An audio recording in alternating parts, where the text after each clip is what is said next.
Hey guys, it's Natalie. Welcome back to my YouTube channel. I'm sure by now, 8 seconds in, you've noticed the vibe change. Whether it's my terrible lighting or my change of tone, it's a bit of a different video today. I've been wanting to do this for a while, and in short, we're gonna read some stories, specifically some bedtime stories. They can be read anytime, but I kind of wanted to set the mood for the night. To relax, read some bedtime stories and have a good time together. I apologize in advance for the lighting, for, I guess, lack of usual quality for my videos, but I'm still just gonna try and keep this pretty low-key. I'm not wanting to edit this a lot because I don't want this to be a stimulating video. I want this to be a space where we can all kind of relax, take a deep breath, come together, and read some stories from my childhood that I found in my bookshelves here at my house. One of these was actually gifted to me by a friend for my 16th birthday, which I thought was really cool. With me, I have 6 books. I don't 100% know if I'm getting through all of them just yet, but I have Olivia, the board book. I have another board book called The Napping House. I have The Kissing Hand. This one is definitely an original. And then for my paperbacks, I have The Little House, I have Yoko, and I have Caps for Sale. So we have a nice little assortment here. Again, most of these from my childhood. I grew up with most of these books, so super excited to share them with you today. So please sit back, lay down, relax. Even if you're listening to this where you're not in a space where you can relax like that, take a deep breath, center yourself, and let's spend some good time together. I think first we'll start with Olivia. Olivia is a classic, to say the least. Let's actually get into it now. I also apologize for allergies. I'm gonna try and not sniffle my way through this video, but pardon me if I let out a sniffle or a cough here and there. Okay, this is Olivia. I don't know who it's by. Somebody Falconer. Ian Falconer. You can tell it's my book because I wrote Natalie's book in it however many years ago, and somehow it ended up in my sister's room. This is Olivia. She is good at lots of things. She is very good at wearing people out. She even wears herself out.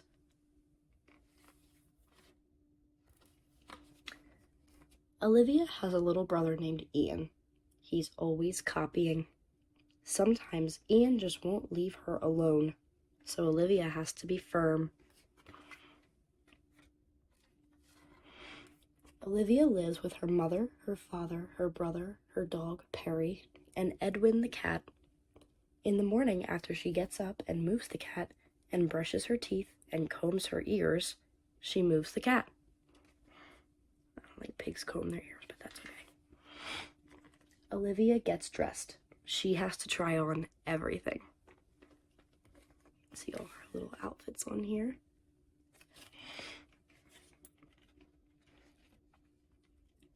On sunny days, Olivia likes to go to the beach. She feels it's important to come prepared. Last summer when Olivia was little, her mother showed her how to make sandcastles. She got pretty good.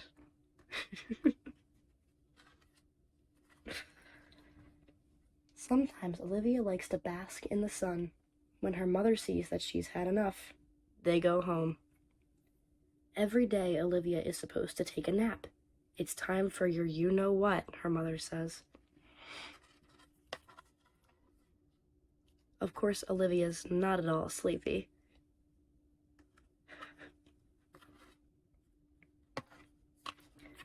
On rainy days, Olivia likes to go to the museum. She heads straight for her favorite picture. Olivia looks at it for a long time. What could she be thinking? That. But there is one painting Olivia just doesn't get. I could do that in about 5 minutes, she says to her mother. As soon as she gets home, she gives it a try. Time out. After a nice bath and a nice dinner, it's time for bed.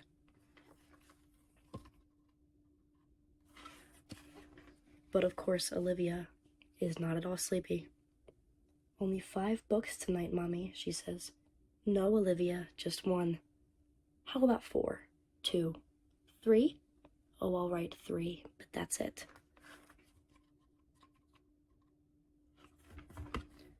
When they've finished reading, Olivia's mother gives her a kiss and says, "You know, you really wear me out, but I love you anyway." And Olivia gives her a kiss back and says, "I love you anyway, too." She's dreaming about living her opera singer dreams. The acknowledgments say, "To the real Olivia and Ian, and to William, who didn't arrive in time to appear in this book." The end. That one was cute. Olivia is very nostalgic for me, and I see a lot of my inner child in her. Our next book is called Yoko. Yoko is a cat, if you couldn't tell, by Rosemary Wells. She also wrote a lot of the Max and Ruby books, the little paperback books that I also grew up on. I used to get them from the library as a kid. So this is Yoko. "What would you like for lunch today, my little cherry blossom?" asked Yoko's mother. "All my favorite things, please," said Yoko. Yoko's mother spread steamed rice on a bamboo mat. She rolled up a secret treasure inside each piece. Then she packed it all in a willow-covered cooler. "Have a wonderful day at school, my little cherry blossom," said Yoko's mother.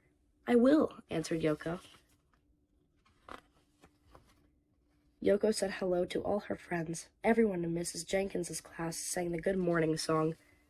At noon, Mrs. Jenkins rang the lunch bell. "Lunch boxes out and open, please, boys and girls," said Mrs. Jenkins. Timothy unwrapped a peanut butter and honey sandwich. Valerie had a cream cheese and jelly. Fritz had a meatball grinder. Tulip had Swiss cheese on rye. Hazel had egg salad on pumpernickel. Doris had squeezed cheese on white. And the Franks had Franks and beans. Yoko opened the willow-covered cooler. Inside was her favorite sushi. Tucked in the rice rolls were the crispiest cucumber, the pinkest shrimp, the greenest seaweed, and the tastiest tuna. "What's in your lunch?" asked one of the Franks. "Ick, it's green, it's seaweed." "Oh no," said the other Frank. "Don't tell me that's raw fish." "Watch out, it's moving," said Doris. "Yuckorama," said Tulip and Fritz. Valerie blew the playtime whistle. "Everybody out," said Valerie.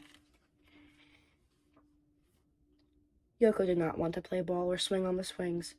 "What's wrong, Yoko?" asked Mrs. Jenkins. "Everybody laughed at my lunch," answered Yoko. "They'll forget about it by snack time," said Mrs. Jenkins.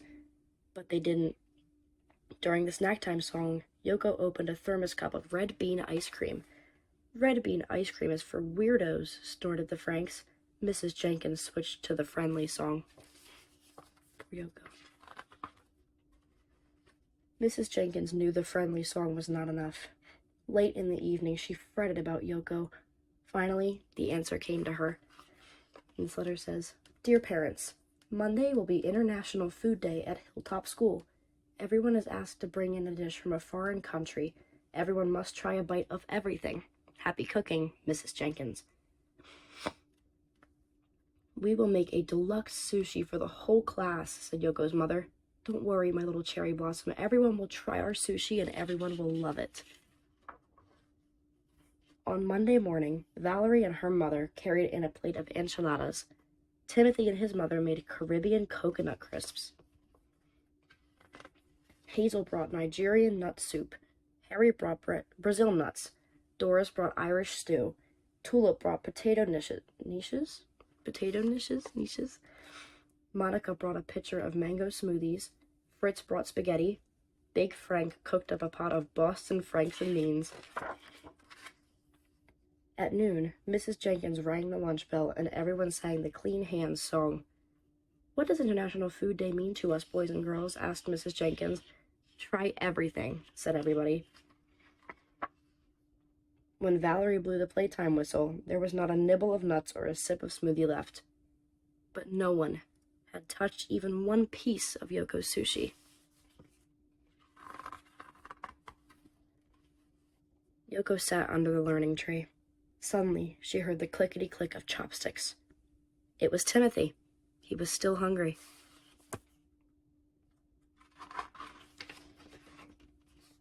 There he is trying with the chopsticks. Let me show you how, said Yoko. Timothy polished all the rest of the crab cones his own way. Can we have sushi again tomorrow? He said. I'll ask my mother, said Yoko. During the school bus song, Timothy found a coconut crisp in his pocket. He gave it to Yoko. It's even better than red bean ice cream, said Yoko. On the bus, Timothy and Yoko made plans to push their desks together and open a restaurant the very next day. And they did. They ordered tomato sandwiches and dragon rolls. For dessert, they had brownies with green tea ice cream, and they couldn't have asked for anything more. The end. I forgot how sad it was. I just remember there was good food involved, but...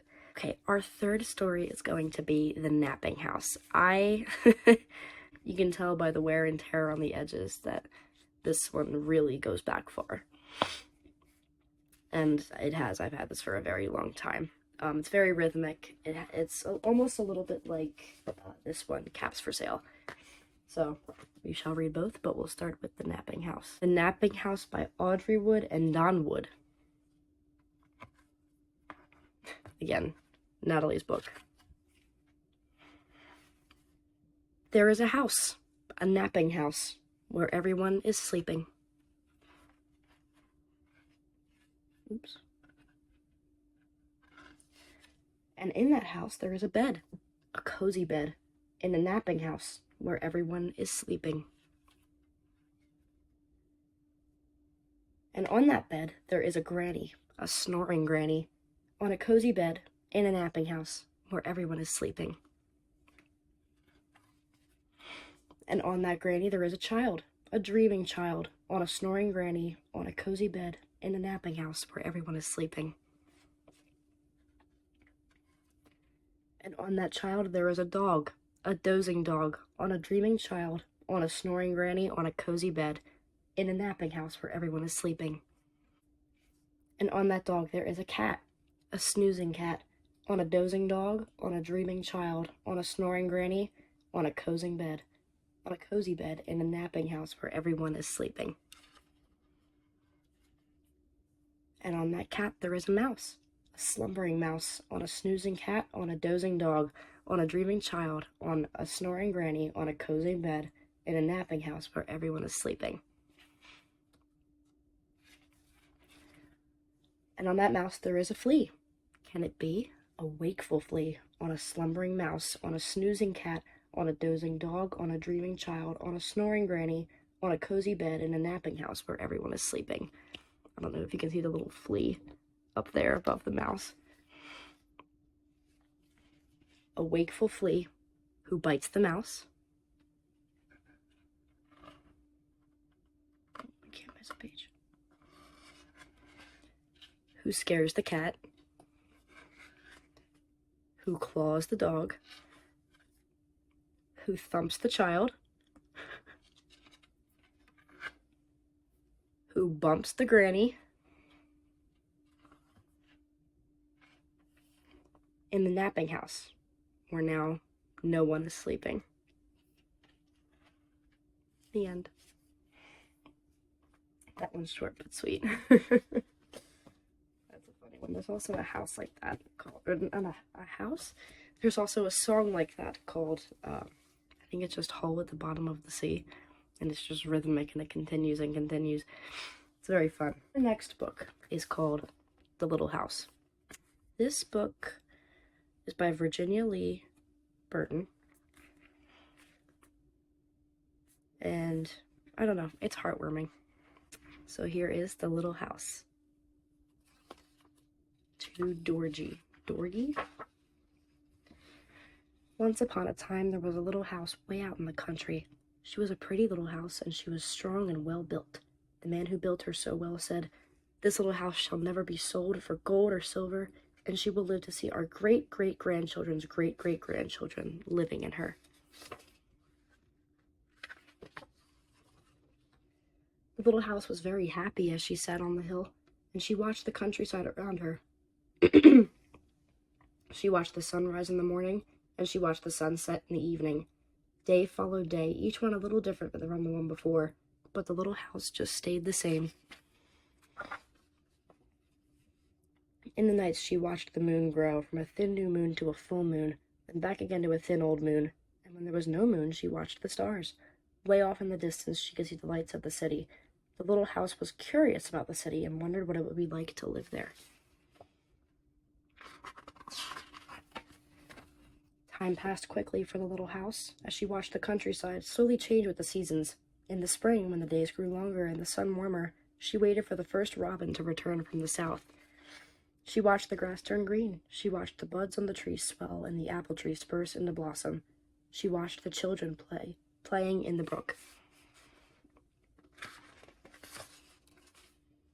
In the long summer days, she sat in the sun and watched the trees cover themselves with leaves, and the white daisies cover the hill. She watched the gardens grow, and she watched the apples turn red and ripen. She watched the children swimming in the pool.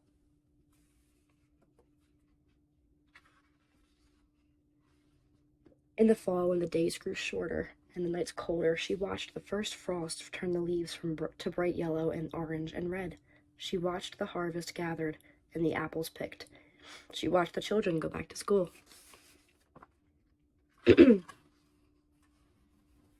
In the winter, when the nights were long and the days short and the countryside covered with snow, she watched the children coasting and skating. Year followed year. The apple trees grew old and new ones were planted. The children grew up and went away to the city, and now at night the lights of the city seemed brighter and closer.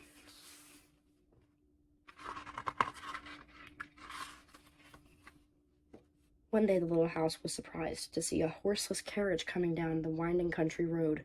Pretty soon there were more of them on the road, and fewer carriages pulled by horses.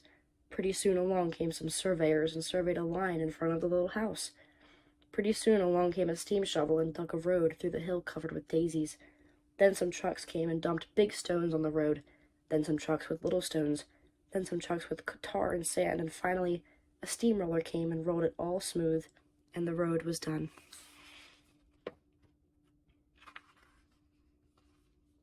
Now the little house watched the trucks and automobiles going back and forth to the city. Gasoline stations, roadside stands, and small houses followed the new road.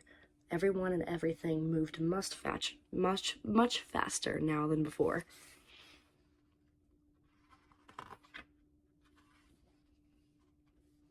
More roads were made, and the countryside was divided into lots. More houses and bigger houses, apartment houses and tenement houses, schools, stores, and garages spread over the land and crowded around the little house. No one wanted to live in her and take care of her anymore. She couldn't be sold for gold or silver, so she just stayed there and watched. Now it was not so quiet and peaceful at night. Now the lights of the city were bright and very close, and the street lights shone all night. This must be living in the city, thought the little house, and didn't know whether she liked it or not. She missed the fields of daisies and the apple trees dancing in the moonlight.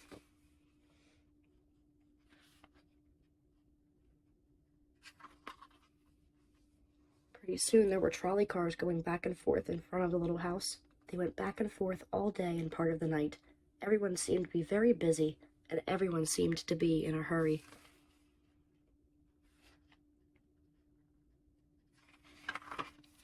Pretty soon there was an elevated train going back and forth above the little house. The air was filled with dust and smoke, and the noise was so loud that it shook the little house. Now she couldn't tell when spring came, or summer, or fall, or winter. It all seemed about the same.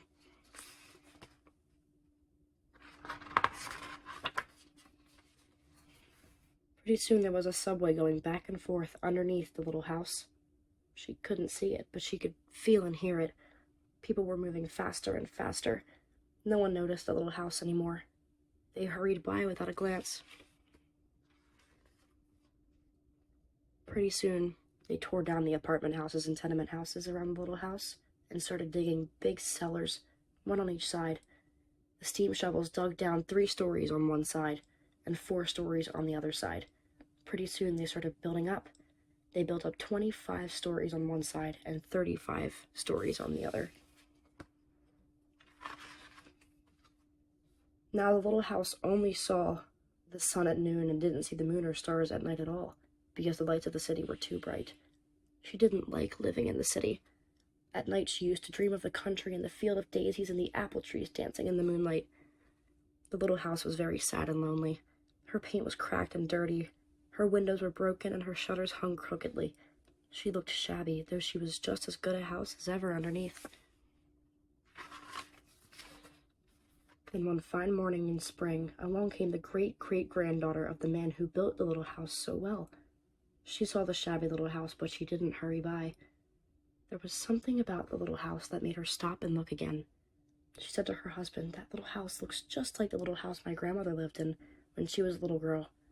Only that little house was way out in the country, on a hill covered with daisies and apple trees growing around." They found out it was the very same house, so they went to the movers to see if the little house could be moved. Movers looked the little house all over and said, "Sure, this house is good as ever. She's built so well we could move her anywhere." So they jacked up the little house and put her on wheels. Traffic was held up for hours as they slowly moved her out of the city. At first, the little house was frightened, but after she got used to it, she rather liked it. They rolled along the big road, and they rolled along the little roads until they were way out in the country. When the little house saw the green grass and heard the birds singing, she didn't feel sad anymore. They went along and along, but they couldn't seem to find just the right place. They tried the little house here, and they tried her there. Finally, they saw a little hill in the middle of a field, and apple trees growing around. "There," said the great-great-granddaughter, "that's just the place." "Yes, it is," said the little house to herself. A cellar was dug on top of the hill, and slowly they moved the house from the road to the hill. The windows and shutters were fixed, and once again they painted her a lovely shade of pink. As the little house settled down on her new foundation, she smiled happily. Once again she could watch the sun and moon and stars. Once again she could watch spring and summer and fall and winter come and go. Once again she was lived in and taken care of. Never again would she be curious about the city. Never again would she want to live there. The stars twinkled above her. A new moon was coming up. It was spring. And all was quiet and peaceful in the country. The end. So, if you stuck around this long, hi. If you're asleep by now, sleep well. This one's called Caps for Sale. This one's a funny one. This is another one that I've been reading for a long, long time. It's by Esfer Slobodkina. So this is Caps for Sale.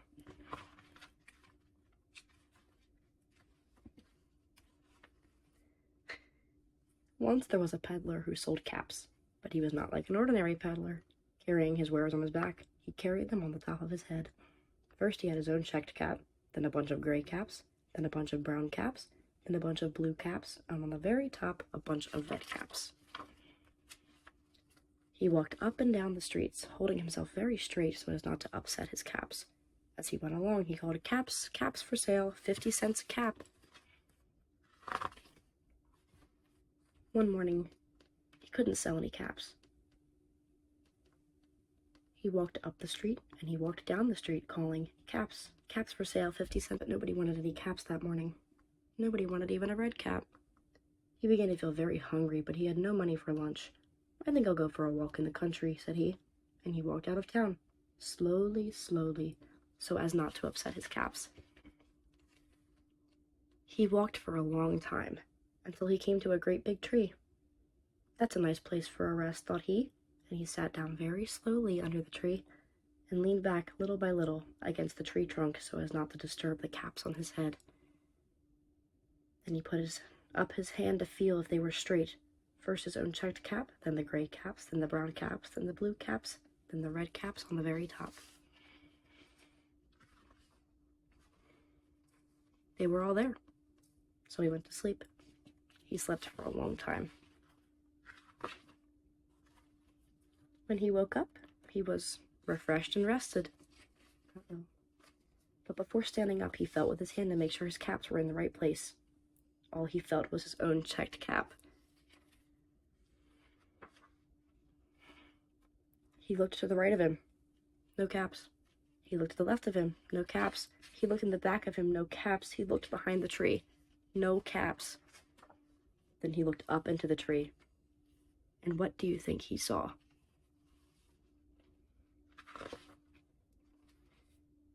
On every branch sat a monkey. On every monkey was a gray, or a brown, or a blue, or a red cap. The peddler looked at the monkeys. The monkeys looked at the peddler. He didn't know what to do. Finally, he spoke to them. "You monkeys, you," he said, shaking a finger at them. "You give me back my caps." But the monkeys only shook their fingers back at him and said, "Tis, tis, tis." This made the peddler angry, so he shook both hands at them and said, "You monkeys, you give me back my caps." But the monkeys only shook both their hands back at him and said, "Tis, tis, tis." Now he felt quite angry. He stamped his foot and he said, "You monkeys, you better give me back my caps." But the monkeys only stamped their feet back at him and said, "Tis, tis, tis." By this time, the peddler was really very, very angry. He stamped both his feet and shouted, "You monkeys, you must give me back my caps." But the monkeys only stamped both their feet back at him and said, "Tis, tis, tis." At last he became so angry that he pulled off his own cap, threw it on the ground, and began to walk away. But then each monkey pulled off his cap. And all the gray caps, and all the brown caps, and all the blue caps, and all the red caps came flying down out of the tree. So the peddler picked up his caps and put them back on his head. First his own checked caps, then the gray caps, then the brown caps, then the blue caps, then the red caps on the very top. And slowly, slowly he walked back to the town calling, "Caps, caps for sale, 50 cents a cap." The end. Comment below if you would buy a cap from the Catman. Okay, my friends, I had one more to read, but maybe I'll spare it for a different time because I think I'm going to wrap this video up here. If you did enjoy, if you would like a part 2 or something similar to this, please let me know in the comments below. This is definitely something new that I'm trying out on my channel. Hopefully everything works out okay. I apologize for the background noise of my air conditioning and other little distractions going on. It's definitely a different time that I'm filming this video. It's currently, what is it, 9:10 p.m. at the time of filming this. So yeah, please comment any feedback you might have. Let me know what you guys thought of this in the comments down below. Hopefully this gave you an opportunity to relax a little bit, and I'm glad that I could share this time with you. So again, thank you so much for being here with me. Thank you for sticking around. Yeah, have a great night or day whenever you're watching this. If you're getting ready to go to sleep, sleep tight, and God bless. I love you. God loves you. See you later. Good night.